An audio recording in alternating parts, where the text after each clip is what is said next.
pero que empezaron a hacerse presentes, a hacerse valiosas, a hacerse notables en espacios donde solo sus pares masculinos tenían esa presencia, ese prestigio y esa posición. Maestra Alejandra Díaz, no sabes qué agasajo, qué gusto poderte tener acá electrónicamente, poderte ver, oír. Gracias por tu participación y somos todos tuyos, todas tuyas. Gracias. Estoy muy contenta de estar con ustedes el día de hoy. Muchas gracias, Eric, por la invitación y, bueno, por la organización de este evento. Además, con personas tan importantes de tan larga y admirable trayectoria. Quiero saludar especialmente a la doctora Pineda Soto y al doctor Sánchez Díaz. Estoy muy agradecida de estar aquí para hablar de Paula Gómez Alonso, de su biografía y de la necesidad de poner atención en la vigencia de su pensamiento y de mantener vivo su legado intelectual, su práctica investigativa y divulgativa. Hace un par de años, en plena pandemia, en 2021, tuve la fortuna de participar en un proyecto de diccionario biográfico de mujeres prominentes, ¿no? Jaliscienses, como lo ha contado ya Eric, y en el tomo dedicado a las mujeres en la ciencia y en la educación que tengo por aquí, en aquel momento supe de la existencia de Paula Gómez Alonso, pero ella no estaba originalmente considerada en la lista.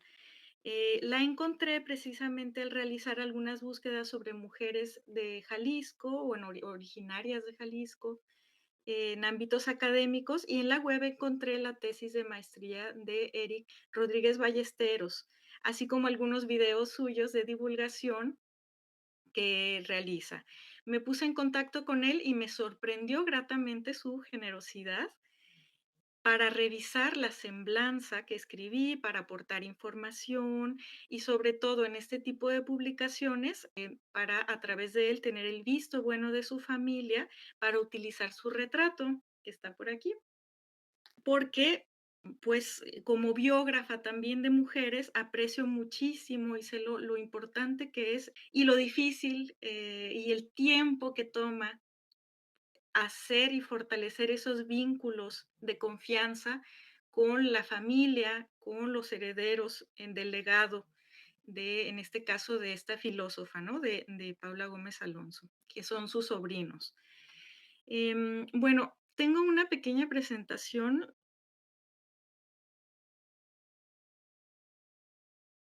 El libro Nana Vita, publicado en 2023, con un magnífico prólogo de Adriana Sáenz Valadez, quien nos presenta el trabajo de Eric y también lo explica, nos explica por qué es tan valioso, ya no solo en el marco de la misión clásica de la historia de las mujeres, que es visibilizar, sino también a partir de la potencia y la vigencia del pensamiento de la filósofa y su relación con la epistemología, la estética, la ética y la historia. Leer este libro, Nana Vita, me hizo pensar en lo que nos dice María Di Battista sobre el problema que enfrentamos los biógrafos. Metafóricamente es el de soldar el arco iris y el granito en el individuo, el aura de la personalidad y la verdad del hecho, la evidencia encontrada, que es fragmentaria, y lo que Pierre Bourdieu llama la ilusión biográfica, que es aquello que da unidad al individuo a partir, por ejemplo, del nombre o, en este caso, de la manera en que Eric ha elegido para traernos a la filósofa a nuestro siglo, a través de la figura de una matriarca célibe. Nos dice Eric, la filósofa tiene rostro de mujer, de maestra, de viajera, de matriarca célibe, de escritora y más. Él nos explica en la nota al pie número 1 que Nana Vita, así la refieren históricamente sus sobrinos. Nana como adjetivo para calificar a la mujer de roles maternales, de cuidado y educación de menores, y Vita como hipocorístico del diminutivo de su nombre, Paula, Paulita, Vita, lo cual es muy expresivo del uso del diminutivo en sentido afectivo y español mexicano, como herencia de la retórica náhuatl. Entonces, Gómez Alonso Nana Vita llega al 2023 como una filósofa madura. he encontrado esta figura de un cactus que ha florecido. Quienes hayan tenido cactus saben que verlos florecer es todo un espectáculo porque no sabes realmente cuándo lo van a hacer y pueden tardar años en florecer. Es un poco así la labor biográfica, me parece también. La recolección de evidencias, la escritura y las gestiones de publicación, la recepción, todo esto que se ha comentado en esta primera parte, ¿no?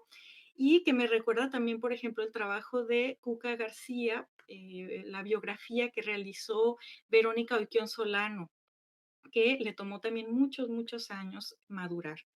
Y aprovechando este espacio, quisiera compartir una propuesta que he comenzado pensando en la labor historiográfica y en relación con la filosofía y el acto de escribir, de narrar y de pensar el presente, que es el siglo XXI, en el que estamos todos inmersos. He titulado esta propuesta así, como una invitación para tejer un cielo. La ética en el siglo XX de Paula Gómez Alonso, traerla al 21. ¿Por qué para tejer un cielo? Bueno, retomo la idea de tejer un cielo. Esta idea de tejer un cielo es de la señora Paloma Ciordia, conocida como la señora Ron, su apellido de familia, de casada, quien hace algunos años con su hija Lorena Ron, ambas originarias, igual que Paula Gómez Alonso, de Tzatlán, Jalisco. Ellas cuentan, estas señoras, que un día a la señora Ron se le ocurrió tejer un cielo para el templo de la Purísima Concepción y posteriormente lo fueron extendiendo a todo un pueblo, hasta hacer un pabellón de 8,000 metros al cual dedicaron unos 3 años. Las mujeres del pueblo iban a la plaza, se reunían y tejieron esta idea que posteriormente se dio a conocer a través del artista Betsabe Romero en Dubái, ¿no? Tejer un cielo como metáfora nos cuenta míticamente, nos remonta míticamente a la figura de Penélope también, la tradición occidental, quien durante la guerra se dedica a tejer. Pero también en una tradición no occidental, los tejidos para los diferentes pueblos mesoamericanos tenían una función de transmisión y relación entre el presente y el pasado ancestral, también de embellecer y cubrir el espacio colectivo común. La metáfora de tejer un cielo es también una forma de rebeldía contra las narrativas distópicas de este presente actual, decadente, violento, rapaz, del capitalismo hiperindividualista, al que Gómez Alonso se refirió en su tesis doctoral dedicada al estudio de la ética en el siglo XX y publicada como libro en 1958. En esta obra, la filósofa, con una voz madura, advierte la relación entre ética e historia y las contradicciones que enfrentaban los eticistas frente a los discursos del progreso humano en un siglo belicista, autodestructivo, en el cual la amenaza nuclear ponía en riesgo a la propia especie. Tenemos aquí la foto bueno, la portada del libro publicado. Y bueno, ahí reflexiona también sobre la relación entre producción y reproducción y la repartición del trabajo y la sexualidad, como ya lo había hecho en su tesis de maestría sobre la cultura femenina, presentada en 1933. Bueno, en la ética en el siglo XX, Gómez Alonso relaciona la ética con la historia y nos dice que la historia es útil para el eticista en tanto que permite observar la conducta de la especie humana y las consecuencias de esa conducta sobre las labores de reproducción de la vida y la producción, ¿no?, de la cultura, algo que le inquietaba a ella como filósofa materialista desde este trabajo de maestría muy interesante que tiene. Y bueno, como ya en esta tesis doctoral del 51 y publicada como libro en el 58, refleja cómo habla de cómo hay, en la historia se toma en cuenta estos héroes que hacen la guerra y la política, pero que pues en realidad participan de, pues, de esta especie que es sumamente destructiva, ¿no? Como es la especie humana. Pero también nos presenta a otros individuos que son parte de esta especie humana, a los que se refiere como una disculpa, ¿no? Dice, cito, la historia nos presenta a la humanidad debatiéndose por su pan, por su riqueza, por su comodidad, por su supervivencia en constante superación. En este orden de ideas, Eric Rodríguez, desde su formación como filósofo, pero también como historiador de la filosofía y de las mujeres, apunta que, cito, la historia es la primera fuente para el que reflexiona éticamente. Para el eticista, los hechos efectivamente reales son el hecho bruto científico del cual ha de sacar sus consecuencias. Y así la historia, la observación, recuperación de evidencias del pasado y su representación en un discurso, un tejido, un texto historiográfico, permite dar sentido a esas observaciones. Eric Rodríguez también nos comenta que la filósofa se angustiaba ante la guerra y la despreciaba. La persistencia de sus reflexiones filosóficas más frecuentes, historia de la filosofía y filosofía de la historia, siempre habían de conducirnos a una ética para la paz. En los últimos días, dice Eric, palidecía ante las atrocidades que ocurrían en Vietnam. Bueno, Gómez Alonso como espectadora de su presente original, como lo diría Paul Valéry, es decir, de un presente del presente, en el sentido de San Agustín, que para nosotros es presente del pasado, en el que persiste la guerra, las atrocidades, el colonialismo, el imperialismo, la destrucción, mientras persiste también la reproducción y los cuidados por la vida. Mientras personas como la señora Ron en Etzatlán tienen la idea de tejer un cielo. Así, en el libro La ética del siglo XX de Gómez Alonso, encontramos una cita sobre las personas que componen la masa anónima, ¿no? De la cual ya hablaba en la cultura femenina. Esas personas que son, según en Gómez Alonso, una buena disculpa para nuestra especie humana, quienes cuidan y reproducen la vida y tejen cielos y embellecen y alimentan pueblos durante las catástrofes.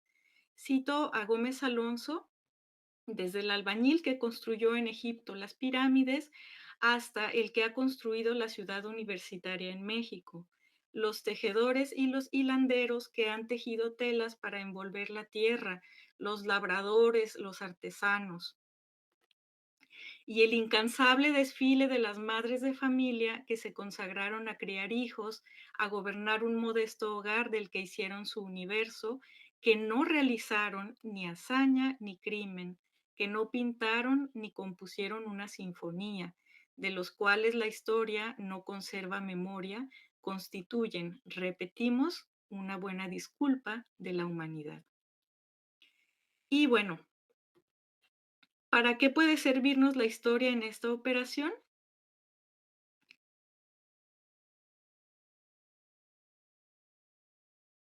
Si lo pensamos desde un punto de vista trascendente que desafía el determinismo del tiempo cíclico, podríamos hacerlo para, como dice François Hartog, citando a Paul Valéry, para multiplicar las ideas, los puntos de vista en esta urdimbre que es el devenir histórico, en el cual estamos inmersos.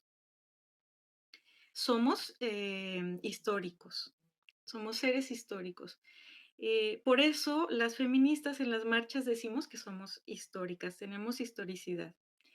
Dice en el prefacio de este libro que se llama Cronos, publicado en 2020, perdón, es un prefacio que se titula El presente indeducible y que parte de un epígrafe, una cita de Paul Valéry sobre el presente. Se pregunta Paul Valéry, ¿para qué puede servir la historia? Solamente, y ya es mucho, para multiplicar las ideas y no para impedirnos ver el presente original, que es indeducible. con esta cita que, bueno, estuve pensando, para el día de hoy y que les invito también a revisar, a pensar, porque es una idea bastante, profunda. Quisiera terminar con la invitación de tejer un cielo, una historia, una ética, una praxis, reconocimiento a la reproducción y al cuidado, preservación de la vida y la esperanza en la materialización de una ética colectivista, transmoderna, socialista, antiespecista, antisexista y continuar resistiendo las relaciones de amenaza necropolíticas actuales de nuestros devenires vulnerables, como dice otra filósofa, Sayak Valencia, y convertirlos en esperanza, como la señora Ron de Etzatlán, animarnos a desear y tejer un cielo para ver nuestro presente indeducible pero palpable, porque estamos viviéndolo, experimentándolo. Todas las consecuencias de la conducta de la especie humana, como diría Gómez Alonso. Hagámoslo con las madres, comenzando por una matriarca y maestra, mujer sabia, Paula Gómez Alonso. Muchas gracias. ¿Sí es sobrina de don Enrique? Ron Ciordia, sí, ¿verdad? Es sobrina de Paula Gómez Alonso. Quizá para recuperar este afán de Paula Gómez Alonso sobre la paz, ¿no? No solamente se fijaba en los conflictos internacionales, ella decía, por ejemplo, que recordaba las carretonadas de muertos en Guadalajara cuando los villistas habían tomado la ciudad. A ella le tocó ver con sus ojos seguramente el cochinero después de la masacre. Entonces ella recordaba esas escenas. Su padre había sido revolucionario, Salvador Gómez, le tocaba por ahí acechar a, a, a los oficialistas. Y aún así no era la respuesta que encontraba Gómez Alonso a los conflictos civiles o diplomáticos, sino el camino para la paz, y que ella encontraba formulándose constantemente en la historia, en la filosofía materialista y en la educación. Ojalá también, porque lo mencionaste, no sé por qué, pero me da la corazonada de que en algunos minutos la doctora Sáenz tocará el punto, así que no para nada hablaré más de ello, pero precisamente este trabajo axial, emblemático, que fue la cultura femenina de 1933, ¿no? De Paula Gómez Alonso, donde también propone otra fórmula para la paz, el concierto intersexual de la cultura, ¿no?